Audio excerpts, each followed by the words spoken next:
नमस्कार। आज हम अपने लास्ट टॉपिक को कंटिन्यू करेंगे, यानी कि जब हम कुंडली को एनालाइज करते हैं तो आपको प्लैनेट के प्लेसमेंट के साथ साथ उन पे किसकी दृष्टि है इस बात का विशेष ध्यान रखना होगा, क्योंकि दृष्टि से उसके पूरे ही परिणाम चेंज हो जाएंगे।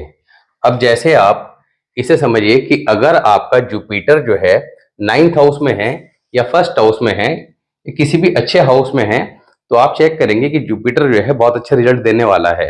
मगर अगर उस पर एस्पेक्ट सही नहीं है तो उसके परिणाम जस्ट अपोजिट मिलेंगे, यानी कि जो पॉजिटिव आप चीजें देख रहे हैं उसके अपोजिट हो जाएंगे। अभी एस्पेक्ट कहाँ कहाँ काम करेगी इस बात को समझना है। हमारी लगन कुंडली, अब आपने जो रूल यहाँ बताए जा रहे हैं और जो लास्ट वीडियो बताए थे, क्योंकि रूल काफी ज्यादा थे, तो अगर कोई टॉपिक स्टार्ट करते हैं तो उसको पूरा कंप्लीट करना ही ठीक रहता है, जिससे कि आप एक ही बार में सब चीजों को नोट डाउन करके अप्लाई कर सकें। तो यहाँ पर लगन कुंडली और वर्षफल, वर्षफल आपको पता ही है कि जो आपका बर्थडे आता है, यानी कि जन्मदिन से स्टार्ट होकर नेक्स्ट बर्थडे आने तक का जो टाइम पीरियड है वो आपका नया साल। तो आपका जो वर्षफल है उसमें और लगन कुंडली दोनों में ये रूल अप्लाई करेंगे। तो दोनों में अब हो सकता है कि कोई रूल आपकी लगन कुंडली में बैठ रहा हो तो आप उसको आजीवन, उसका रिजल्ट आजीवन मान के चलेंगे। जो वर्षफल के लिए आएगा यानी कि उस साल, अब किसी साल सपोज कीजिए जो यहां पर अभी बताया जाएगा वो जब लगन कुंडली में होगा तो यानी कि हमेशा के लिए ये चीजें देखने को मिलेंगी। वर्षफल में आएगा तो उसको इफेक्ट उस साल रहेगा, तो उस साल उसके रेमेडी करके उसको ठीक कर लेना है। अब यहां पर बात करते हैं जुपिटर की। जुपिटर यानी कि बृहस्पति कुंडली के सेकंड हाउस में एक्सीलेंट प्लेसमेंट है। जुपिटर का सेकंड हाउस का जो प्लेसमेंट है वो सबसे अच्छा प्लेसमेंट है। अब इस प्लेसमेंट के साथ जुपिटर जिस व्यक्ति की कुंडली में हो और अगर अच्छी पोजीशन में हो तो ऐसे में कुंडली के बाकी जो अशुभ योग हैं वो भी निष्फल हो जाते हैं। अकेला जुपिटर इतना पावरफुल हो जाता है कि बाकी अदर प्लैनेट्स कुछ बिगाड़ नहीं पाते। तो कई लोग आपने देखे होंगे, या हमें कई बार ऐसा लगता है कि हम लोग तो एस्ट्रोलॉजी के चक्कर में पड़े रहते हैं, मगर उस व्यक्ति को देखो, उसको देखो, वो तो इतना राइज कर रहा है, वो सारे उल्टे सीधे काम भी करता है, लाइफ को एंजॉय भी कर रहा है, इनको कुछ नहीं होता। तो ये प्लेसमेंट होता है जिनके जुपिटर कुंडली के अंदर स्ट्रॉन्ग पोजीशन में है, बहुत ज्यादा स्ट्रॉन्ग पोजीशन में है, उनके ऊपर किसी भी चीज के इफेक्ट आते नहीं है। तो जुपिटर सेकंड हाउस में हो, अब यहां पर जुपिटर सेकंड हाउस पर सैटर्न की दृष्टि, अब सैटर्न की दृष्टि कहां से आएगी? 8th हाउस में, जैसे कि आपको लास्ट वीडियो में बताया था, और इससे पहले भी हमने एस्पेक्ट ऑफ प्लैनेट यानी कि ग्रहों की दृष्टि के ऊपर वीडियो बना रखा है, तो वहां पे जाकर आप इजीली समझ सकते हैं। क्योंकि लाल किताब का जो दृष्टि का कॉन्सेप्ट है वो बिल्कुल डिफरेंट है। तो जो लोग फर्स्ट टाइम देख रहे हैं वो इसमें वैदिक एस्ट्रोलॉजी वाला कॉन्सेप्ट अप्लाई ना करें, वो काम नहीं करेगा।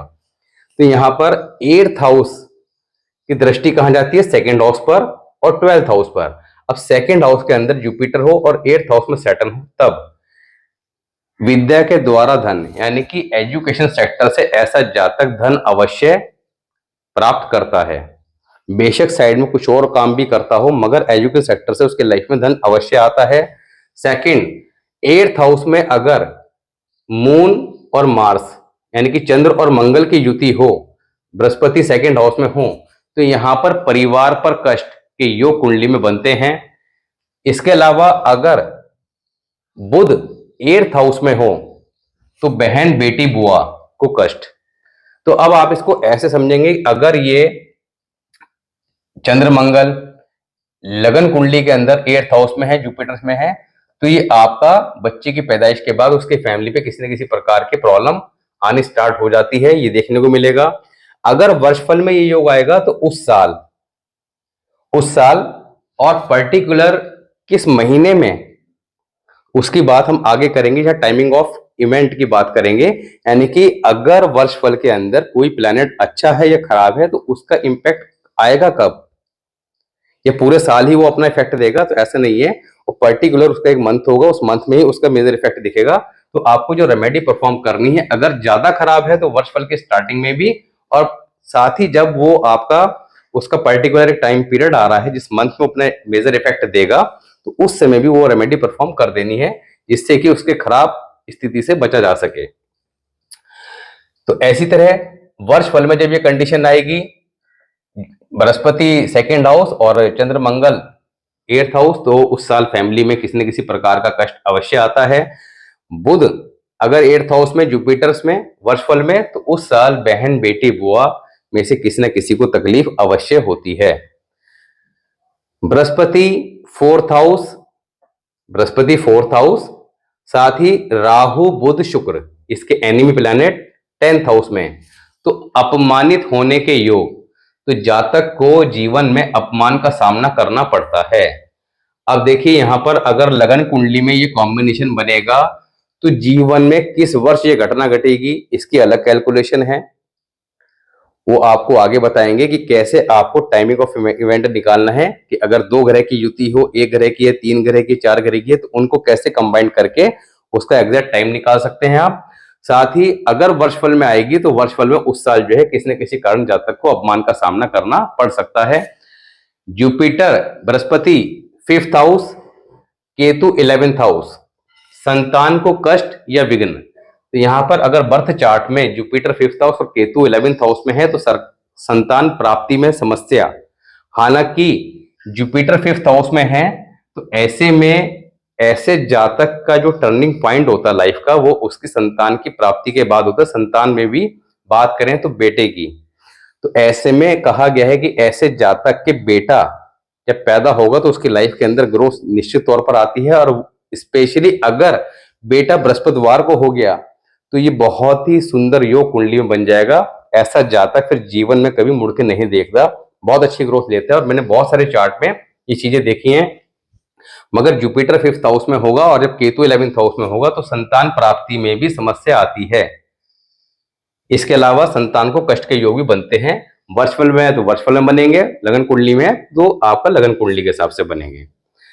Jupiter sixth house, mercury second house. अब जुपिटर सिक्स्थ हाउस में, मरकरी सेकंड हाउस, तो सेकंड हाउस से एस्पेक्ट कहां आता है? सिक्स्थ हाउस में। जुपिटर सिक्स्थ हाउस के अंदर खराब हो जाता है। अब यहां पर 34 वर्ष की आयु तक जीवन संघर्षपूर्ण। तो ऐसे में अगर लगन कुंडली के अंदर ये कॉम्बिनेशन है जुपिटर सिक्स्थ और मरकरी सेकंड, तो 34 वर्ष की आयु तक जीवन संघर्षपूर्ण रहेगा। उसके बाद जातक ग्रोथ लेगा। वर्षफल कुंडली में आता है तो उस साल पिता को कष्ट के योग बनते हैं, इस चीज का विशेष ध्यान रखिएगा। और उस साल थोड़ा सा स्ट्रगल भी ज्यादा रहता है, डिफेम का सामना भी करना पड़ता है, क्योंकि जुपिटर सिक्स्थ हाउस जो है वो लाइफ में डिफेम भी कराता है। तो किसी न किसी कारण जातक को की गुडविल खराब होती है। जुपिटर सेवेंथ हाउस, सन फर्स्ट हाउस, तो बृहस्पति सेवेंथ हाउस और सूर्य फर्स्ट हाउस, ये काफी अच्छा कॉम्बिनेशन है। हालांकि बृहस्पति अकेला यहाँ पे ज्यादा शुभ परिणाम नहीं देता, मगर जब सूर्य फर्स्ट हाउस में आ जाता है तो ऐसा जातक ज्योतिष विद्या का बहुत अच्छा जानकार होता है और उसके माध्यम से अच्छा धन प्राप्त कर सकता है। तो ये जो लोग एस्ट्रोलॉजी में इंटरेस्ट रखते हैं तो अगर उनके ये कॉम्बिनेशन है तो उनको एस्ट्रोलॉजी की जो समझ है बहुत अच्छी होती है, क्योंकि किसी विषय में इंटरेस्ट होना और उसके अंदर एक डीपली समझ रखना, इन दोनों चीजों में अंतर है। तो एक अच्छा एस्ट्रोलॉजर क्या है? जो चीजों को एनालाइज करे, दिमाग में उससे कुछ ना कुछ कैलकुलेशन चले, एक क्वेश्चन मार्क हमेशा लगा रहे कि ऐसा क्यों और वैसा क्यों। तो जब उन सब चीजों को करेगा तभी जाके वो सही कंक्लूजन पर निकल पाता है। Brihaspati eighth house and Venus second house, तो यहां पर बृहस्पति एट्थ हाउस में और शुक्र सेकंड हाउस में, तो ऐसे संतान के लड़का अवश्य होता है। बृहस्पति नाइन्थ हाउस और थर्ड हाउस में मून और वीनस यानी कि शुक्र और चंद्र की युति हो, तो ऐसे में शुक्र चंद्र थर्ड हाउस बृहस्पति, तो एस्पेक्ट आपको पता ही था कि थर्ड हाउस से एस्पेक्ट कहां कहां जाता है, दृष्टि कहां जाती है? 11th और 9th हाउस।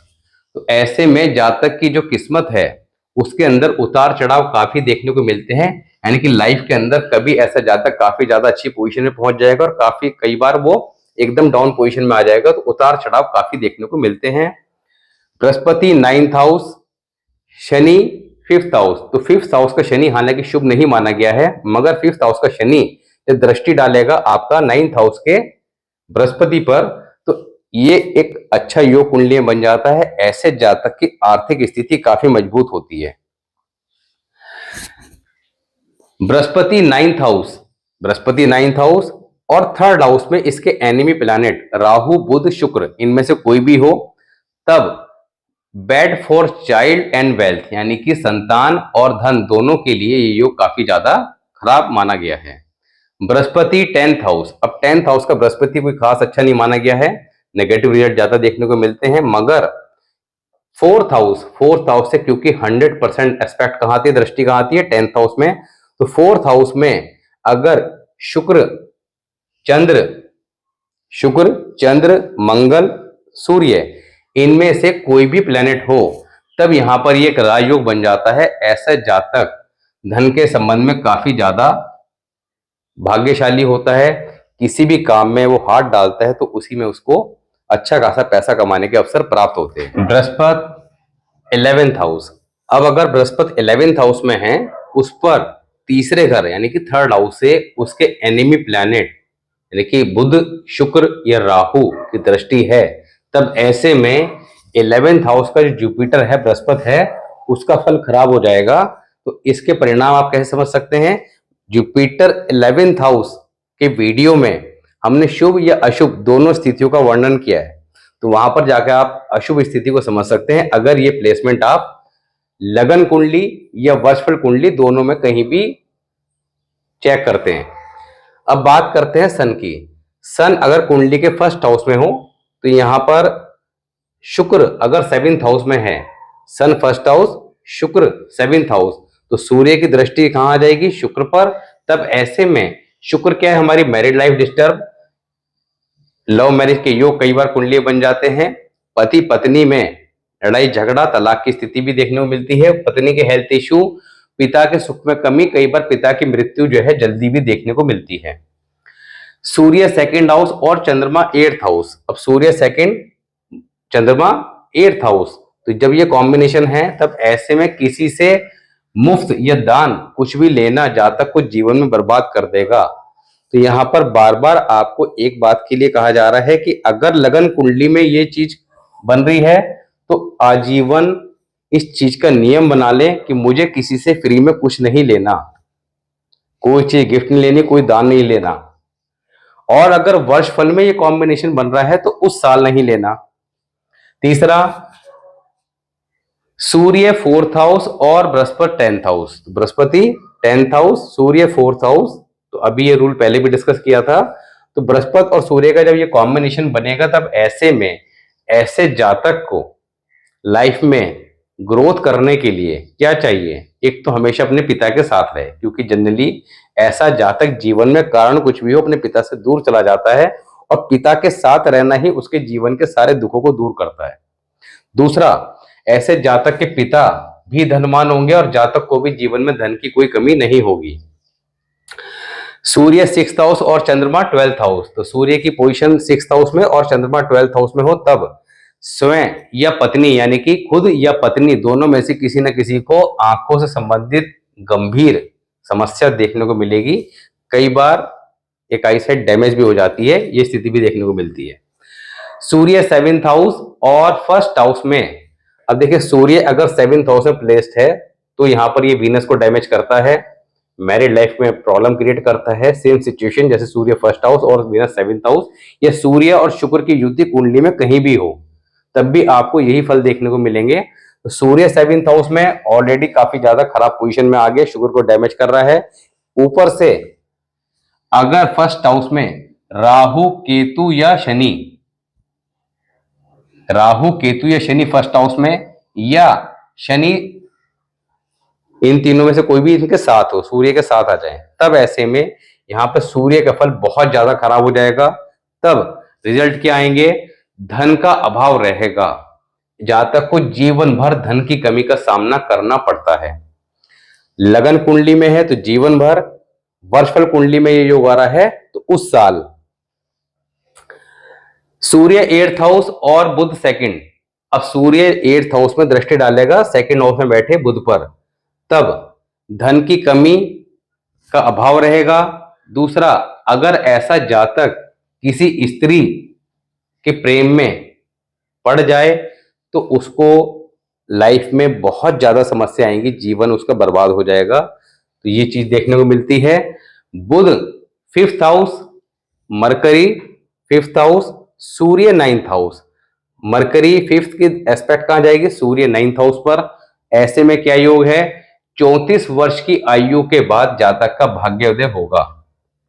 34 वर्ष तक समस्या रहती है, उसके बाद इनका भाग्योदय होता है, जीवन में काफी अच्छी ग्रोथ लेते हैं। मरकरी थर्ड हाउस, सूर्य नाइन्थ हाउस, तब ऐसे में सूर्य खराब हो जाएगा, क्योंकि तीसरे घर का मरकरी काफी ज्यादा अशुभ माना गया है। उसकी दृष्टि जब सूर्य पे जाएगी तो यहां पर सूर्य का फल खराब हो जाएगा। फिफ्थ हाउस का मरकरी अशुभ परिणाम नहीं देता, फिफ्थ हाउस का मरकरी शुभ परिणाम देता है। शुक्र फोर्थ हाउस, सूर्य टेंथ हाउस। शुक्र फोर्थ हाउस, सूर्य टेंथ हाउस। शुक्र क्या है?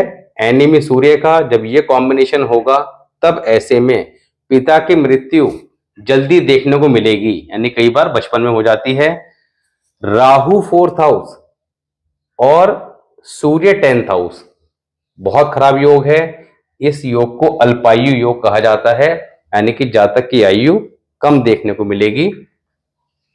सूर्य ट्वेल्थ हाउस, अब सूर्य ट्वेल्थ हाउस में हो, इस पे दृष्टि कहां से आएगी? सिक्स्थ हाउस से और एट्थ हाउस से। तो सिक्स्थ हाउस से एट्थ हाउस दोनों में कहीं भी राहु केतु शनि जो सूर्य के एनिमी प्लैनेट हैं, तब ऐसे में दिमागी रोग, असाध्य रोग, यानी कि ना ठीक होने वाले रोग, गंभीर रोग का योग कुंडली में बन जाएगा। ब्रेन ट्यूमर, दिमागी रोग यानी कि ब्रेन ट्यूमर, ब्रेन हैमरेज, ऐसी स्थिति का सामना जातक को करना पड़ेगा। और झूठे आरोप, क्योंकि सूर्य क्या है? हमारे फेम का कारक। फेम का कारक जब कुंडली में डैमेज होगा तो आदमी की गुडविल खराब होगी, यानी कि नाम खराब होगा। तो झूठे आरोपों का सामना जातक को करना पड़ेगा। तो यहां पर आज हमने बृहस्पति और सूर्य पर दृष्टि अलग अलग हाउसेस से, अब देखिए यहां पर इस कॉन्सेप्ट को आप अगर लिख लेते हैं, याद कर लेते हैं, तो निश्चित तौर पर केवल इन्हीं रूल्स के ब्याह पर आप किसी चार्ट की प्रेडिक्शन दे देंगे। क्योंकि कोई चार्ट आपके सामने आएगा और ये रूल आपको याद है, इनमें से कुछ ना कोई रूल सामने वाले के चार्ट में मिल जाएगा और आपको समझ में आ जाएगा कि प्रॉब्लम आ कहां से रही है।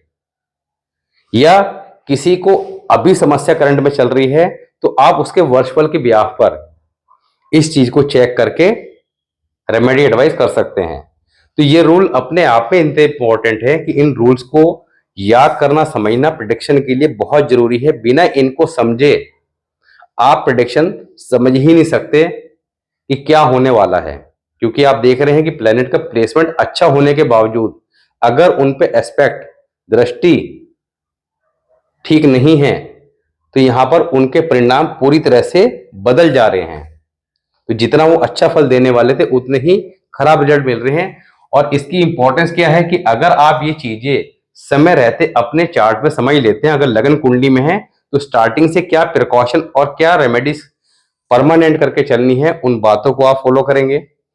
अगर वर्षफल कुंडली में है, क्योंकि ऐसे बहुत सारे चार्ट रहते हैं कि जब हम देखते हैं कि इनके जीवन में ठीक चल रहा था, इस साल पैसे की दिक्कत आ गई, इस साल जेल योग आ गया, इस साल अस्पताल के चक्कर लग रहे हैं, तो उस स्थिति को आप समय रहते बचाव कर सकते हैं। कैसे? वर्षफल आने से कुछ दिन पहले अपने चार्ट को चेक कर लें, वर्षफल के स्टार्टिंग में रेमेडीज परफॉर्म कर लें तो निश्चित तौर पर बचाव हो जाएगा। या जो गंभीर परिणाम आपको मिलने वाले थे उनसे, उनके परिणाम में कमी आ जाएगी या पूर्ण रूप से बचाव हो जाएगा, दोनों में से कुछ ना कुछ लाभ अवश्य मिलेगा। तो पॉजिटिव सोचिए, ये नहीं कि अरे आपने तो कहा था रोड एक्सीडेंट का योग है, अच्छा अब रोड एक्सीडेंट का तो योग है, आपने रेमेडी बताई, मर गया, रेमेडी के बाद जो है मैं स्कूटर से फिर भी गिर गया। आप उस चीज को पॉजिटिव वे में ये सोचिए कि रोड एक्सीडेंट कितना बड़ा भी हो सकता है, आपके पैर की हड्डी भी टूट सकती है, कई फ्रैक्चर भी हो सकते हैं, और वही चीज आपके एक मात्र हल्के फुल्की चोट आने पर रह गई तो ये बचाव ही तो है। तो केवल हमारे सोचने का, समझने का तरीका है। तो ईश्वर पे विश्वास रखिए, एस्ट्रोलॉजी विश्वास रखिए, कि जब विश्वास के साथ आप कोई भी काम करेंगे तभी आपको उसका लाभ मिलेगा। आपके मन में ही संशय रहेगा, हमेशा नेगेटिव सोचते रहेंगे, तो फिर उपाय कभी काम नहीं करेंगे, इस बात को हमेशा समझ लीजिए। तो आज हमने बात करी बृहस्पति और सूर्य पे दृष्टि के बारे में। बाकी अदर प्लैनेट के ऊपर अगर आप चाहते हैं कि ये टॉपिक कंटिन्यू किया जाए तो बताएं, क्योंकि अगर मैं इसको कंटिन्यू करता हूं तो थोड़ा सा समय लगेगा। हालांकि एक वीडियो तो एटलीस्ट और लेंगे, मगर उसके आगे पूरे 9 के 9 प्लैनेट को कवर करना है तो बताइए, अदरवाइज मैं कोई दूसरा टॉपिक लेके आते हैं, इस टॉपिक को हम बाद में कवर कर लेंगे। कमेंट सेक्शन में मेंशन कीजिएगा। मिलते हैं नेक्स्ट वीडियो में, तब तक के लिए नमस्कार।